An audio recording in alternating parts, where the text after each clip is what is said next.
In the previous video, we discussed 5 of the main lure types you may be using in your RF4 journey, as well as make use of when fishing in real life. But when it comes to lures, sometimes simply casting it into the water and retrieving it back won't be enough to target those larger fish.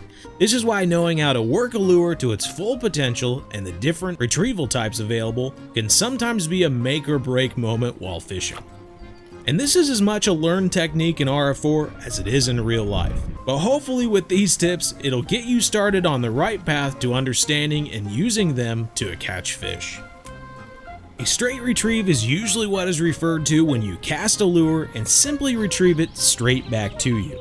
You can do this slowly or quickly by adjusting your retrieval speed. However, with this being the most basic retrieval method, RF4 will give you no guidance that you're performing this retrieve.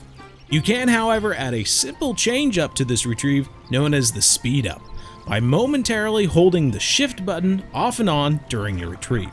To complete this speed up retrieve successfully, start by making a long cast and watching the turn of your handle as you start to retrieve at a speed likely between 20 and 30, which you can change by holding the R button and adjusting your speed with the mouse wheel. After 4 rotations, hold the shift button and continue retrieving until the technique speed up shows up in the bottom left above your line pressure indicator bar. As soon as the speed up technique disappears, immediately let go of the shift button and continue retrieving another 4 rotations, repeating the process. This technique can be completed with most, if not all, lures and can be very successful with those fish not eager to miss out on an opportunity at prey, such as brown trout and grayling at Balea River.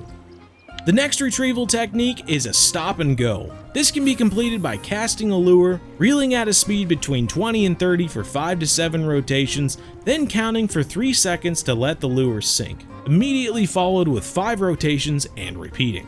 This can be a great option when targeting fish that may use that break in between movement to snatch your lure. Similar to the stop and go is the jig step, completed by allowing your lure to sink to the bottom and then with a retrieval speed between 30 and 40, completing a 1 rotation retrieve, followed by 3 to 4 seconds of allowing the lure to return to the bottom and sit. It should be noted that this retrieve cannot be completed with spinners and some soft plastic lures, but this can be a great way to target fish on the bottom of the water column, with a quick flash of light followed by sinking back to the bottom, knowing that the next chance they get will result in a bite. Feel free to mix this retrieve up with all lures, however, retrieving for 2 to 3 rotations, allowing to sink and repeating. And remember, just because the jig step retrieve doesn't show up in the bottom doesn't always mean it's not working as designed, so just have fun with it. Next is the classic twitch retrieve. This is a technique that is completed by right-clicking with a wobbler or topwater lure while retrieving. You may notice upon switching to a wobbler that the right click no longer pulls up the rod, but creates a quick side movement instead. Completing the twitch retrieve in RF4 is as simple as right-clicking twice during your retrieve, with a retrieval speed between 20 and 30, with a momentary pause of just retrieving the lure in between, followed by another double click and repeating.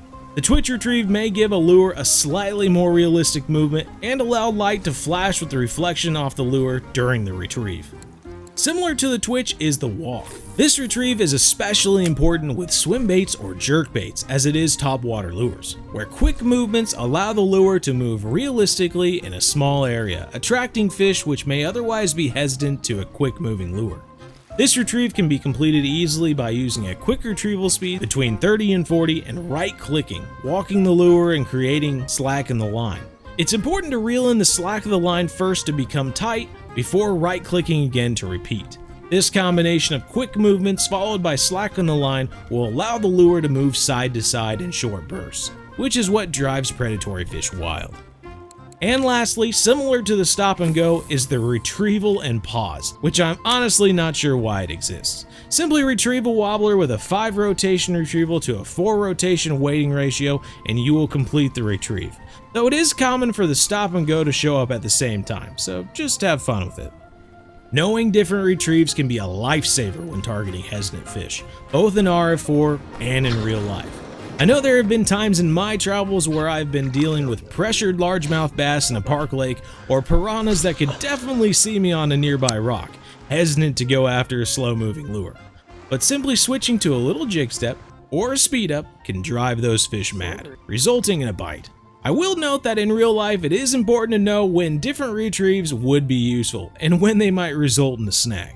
For instance, waiting for a spinner to hit the bottom on a rocky river may just get you wedged in between some rocks on the riverbed rather than targeting a hungry fish. Like lures, understanding your retrieval methods can be an important addition to your arsenal and will be improved over time as your experience in fishing improves as well. In the next video, I will be discussing combining rods, reels, line, and more to properly put together a setup in your favorite fishing method that maximizes what's available in your price range, casts far, and avoids breaks.